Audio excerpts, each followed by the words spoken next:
It's always the right time to buy. We have a long-term view on this. I think that this is the decade of Bitcoin. This last decade was the first decade of Bitcoin, and it reached multi-$100 billion by March of 2020. But I think the pandemic catalyzed the next phase of growth and caused it to mature and come to the attention of institutional investors. And so I think the coming decade is the decade when institutions, corporations, governments, and the like begin to adopt Bitcoin as a digital asset.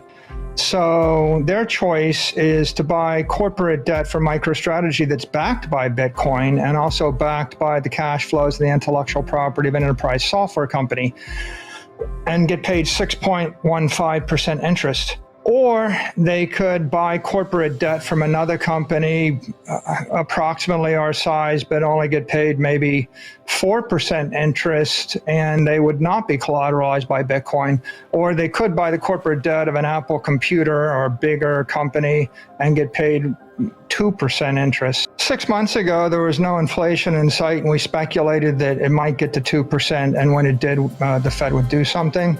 Then they changed the expectation to they would do nothing until it got over 2% for a long period of time.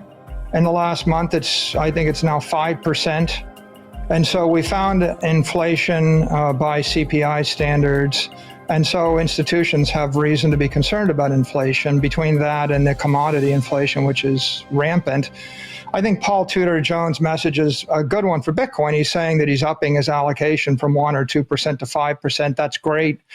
I think it signals that institutional adoption is coming. I think it's only rational to look for a monetary inflation hedge at this point. And I think if you combine it with the latest China news, the hash rate on the network is down to 138 exahash, and there was a minus 5% difficulty adjustment down last period, and there's a targeted minus 4.9% difficulty adjustment coming.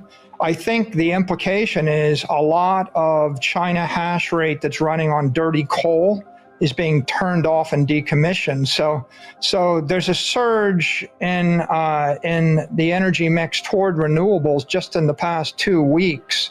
And I think that once we sort out what that means, we'll conclude that the network is migrating to the US. The network is decentralizing further. The difficulty rate has dropped, and that's great news for every existing Bitcoin miner outside of China. And for anybody that wanted to see Bitcoin become more sustainable and more carbon neutral, we just saw 30 exahash, which is 20% of the network, which presumably was the coal burning 20% of the network in China, come off the grid. And so there's really, really interesting and positive developments here, I think, for everybody in the Bitcoin. People are very charged up about what's going on in El Salvador. That was a big highlight.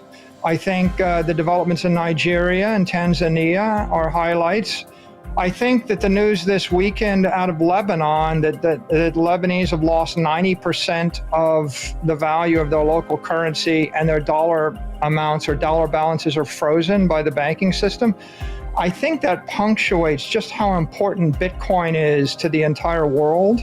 And I think you could feel that passion in Miami. Everybody feels like this is the idea whose time has come, and we have an opportunity to spread property rights and human rights to 8 billion people around the world.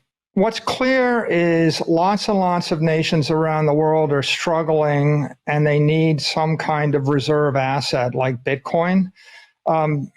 The United States dollar is spreading everywhere, and El Salvador lost their own currency after the last civil war, and they were using the US dollar as their medium of exchange. But they need a store of value, and they also need a way to move billions of dollars cross-border without paying exorbitant remittance fees.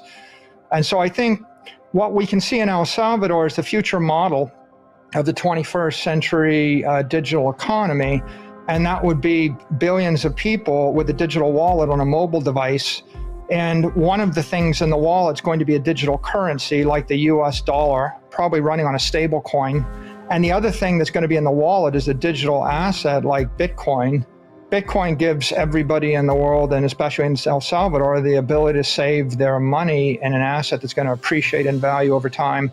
And it's also providing a worldwide settlement and synchronization network that allows anybody in the world to plug their website, their mobile application, their bank into the global monetary network, and they're not forced to pay a 10% fee to move money back and forth or to wait days or weeks. And so El Salvador is the model. And the enthusiasm, excitement here is because there are billion people, 1.7 billion people that are unbanked. They need the same thing: an Android phone that costs $50, a bank in their pocket, and assets that go up in value.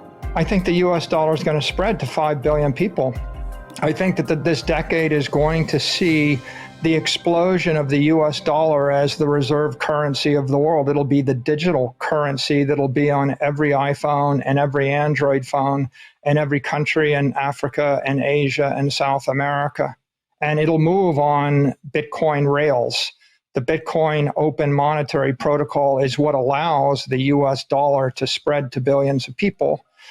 In an inflationary environment, money breaks down into two forms. There's a medium of exchange, we'll call it the currency, and that'll be controlled by governments, and the US currency is going to be the most powerful one. And then you need a store of value, and that's an asset, and Bitcoin is the most powerful store of value on Earth. I mean that the US dollar is going to spread to billions and billions of people on crypto rails. And in order for it to go to everybody in South America and Africa and Asia, it's going to need to be plugged into an open digital monetary network, and that network is Bitcoin. So oftentimes people think that these things are in conflict. They're not. What you're going to see is the US dollar and BTC, both of them spreading to billions of people, because the world needs both. They need a medium of exchange that's compatible with payment networks and it's high speed. All of these are indicators that the entire world's beginning to realize that Bitcoin is the most powerful technology of the decade, and they're just noticing now. But the truth is, what they realize is that there's 8 billion people on the planet. Eventually they'll all have a mobile device. They're all going to need a currency on the device, and they're going to need an asset on the device.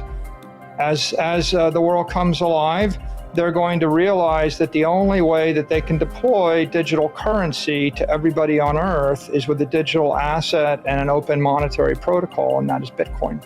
I do think that Bitcoin is in fact the most powerful, dominant digital property on Earth, and I think that it's essential if you're going to spread digital currency and digital assets to billions of people.